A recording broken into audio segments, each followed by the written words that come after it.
Selamat datang di kelas material dan proses manufaktur. Saya Teddy Safrizal yang akan menyampaikan materi pada sesi ini. Kali ini kita akan bahas terkait dengan atom dan ikatan atom.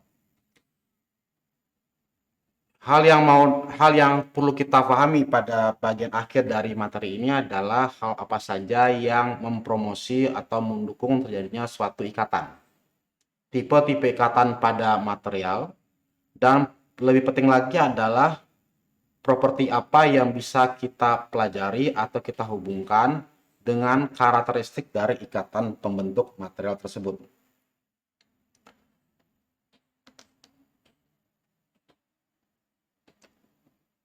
Pertama, kita akan melihat dari beberapa tipe model atom. Dua model atom yang terpapar pada slide merupakan dua model atom yang diyakini memiliki kebenarannya masing-masing.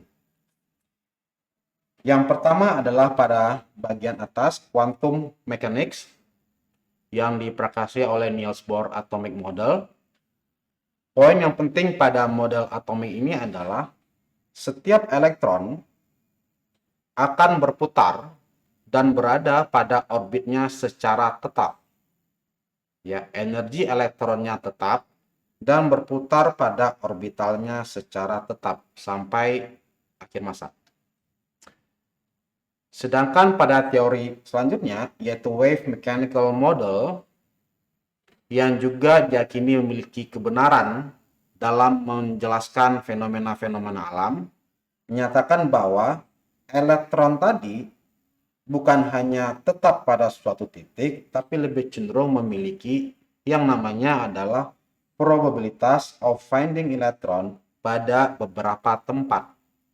Sehingga representasinya atau mempresentasikan hal tersebut disampaikan dengan suatu distribusi kemungkinan munculnya elektron pada suatu orbital, seperti gambar yang di bawah.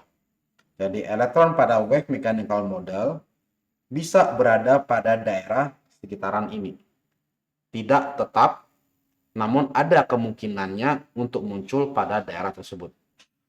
Istilah lain dari daerah probabilitas ini adalah electron cloud, ya, yang digunakan sebagai istilah untuk menyatakan posisi distribusi dari elektron pada suatu atom. Berdasarkan dua model ini, nanti kita bakalan bahas, kita hubungkan dengan properti ataupun ikatan yang terbentuk pada suatu material. Selanjutnya kita akan membahas mengenai bagaimana dua atom akan terjadi atau berikat satu sama lainnya. Silakan perhatikan grafik di sebelah kanan, bagian A. Oke. Diasumsikan pada titik 1 kita memiliki dua tipe atom. Untuk kasus ini kita asumsikan adalah tembaga, ya. Ada dua atom tembaga yang mana mereka oleh karena memiliki tipe elemen yang sama, kecenderungannya adalah saling bereaksi atau saling mengikat, ya. Sehingga ada kecenderungan mereka bakalan nempel, bakalan berdekatan. Dengan kata lain, muncul yang namanya attractive force atau gaya tarik-menarik.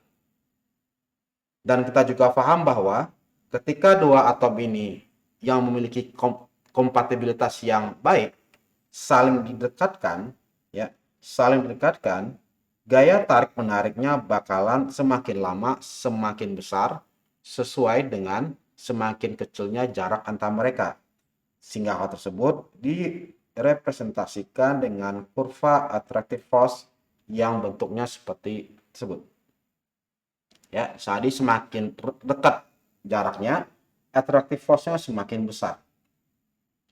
Namun, ketika posisi di mana atom tersebut sangat dekat, ingat bahwa pada lapisan luar atom ini terdapat sekumpulan elektron yang memiliki muatan sama. Oleh karena mereka memiliki muatan yang sama, ketika dua atom ini agak berdekatan, mulai muncul yang namanya gaya tolak-menolak dikarenakan muatannya sama. Sehingga dari titik tertentu, untuk kasus di sini, gaya tolak-menolaknya semakin lama semakin besar, sejalan dengan semakin dekat atom tersebut. Jadi ada gaya yang sifatnya positif, yaitu attractive force, semakin lama semakin besar, dan juga pada bersamaan terdapat gaya tolak-menolak yang berlawan arah. Untuk kasus ini kita notasikan negatif, yang terjadi pada dua atom ini. Kesetimbangan antara dua gaya ini mengakibatkan yang muncul namanya adalah R0 ataupun radius dari atom ini. Radius dari ikatan atom ini, yaitu jarak di mana gaya attractive force sama dengan gaya repulsive force atau gaya tolak menolak. Dan itu terjadi pada R atau 0. R0, sorry. Dengan kata lain, atom Cu ini akan berada pada posisi yang setimbang sebesar R0. Ya, ketika attractive force sama dengan repulsive force. Hal tersebut, ketika itu terjadi, kalau kita bisa mengukur energi levelnya, dan kita turunkan ke bawah energi levelnya, ternyata energi levelnya cenderung negatif. Artinya, secara termodinamika, kecenderungan menghasilkan energi sistem negatif merupakan suatu hal yang bakalan terjadi secara alamiah. Dengan kata lain, kejadian ini merupakan suatu kejadian yang lumrah terjadi secara alami. Sehingga saya simpulkan kembali bahwa atom Cu bakalan berada pada posisi R0, yang mana posisi tersebut memiliki nilai energi sistem paling rendah. Oke. Pada akhirnya, ikatan yang terjadi antara karbon Cu dan Cu lainnya berada pada posisi sebesar R0.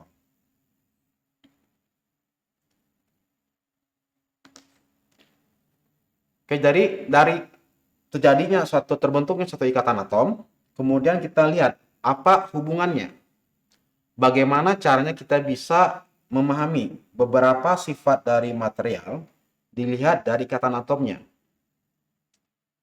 Contoh simpelnya adalah kita memahami bahwa yang namanya cairan, liquid, relatively memiliki kemampuan untuk mengubah bentuk. Sedangkan solid cenderung stabil. Ataupun ketika kita ubah bentuknya, kita perlu gaya yang lebih besar. Dengan kata lain, kita bisa memahami bahwa yang namanya liquid memiliki ikatan atom yang relatif lebih rendah dibandingkan dengan solid. Sehingga dengan memahami seberapa besar energi pengikat atom mereka, kita bisa menurunkan beberapa sifat material. Contoh lainnya adalah seperti yang disampaikan di slide. Yang pertama adalah material memiliki energi ikatan besar, dan hal tersebut bakalan berimpact kepada tingginya titik leleh dari material tersebut. Ya, jadi semakin kuat ikatannya, semakin susah kita untuk memutus ikatan dari atom-atom pembentuknya. Sehingga kalau kita ingin memutusnya, kita perlu memberikan gaya energi tambahan. Dalam bentuk kasus ini adalah energi panas. Pada kasus lain, kekakuan suatu material ataupun modus elastisitasnya bergantung kepada seberapa curam kurva dari gaya dibandingkan dengan jarak antara atomnya, yaitu seperti ini. Semakin tajam kurvanya, artinya suatu material bakalan menjadi semakin kaku. Oke, dan banyak lagi contoh lain yang bisa kita turunkan dari pemahaman seberapa besar ikatan energi dari suatu atom. Oke, dengan demikian saya simpulkan materi untuk hari ini. Silakan memahami bagaimana pembentukan ikatan atom, energi pembentuknya, dan usahakan bisa kita hubungkan dengan sifat-sifat dari material tersebut. Terima kasih atas perhatiannya. Sampai jumpa pada materi selanjutnya.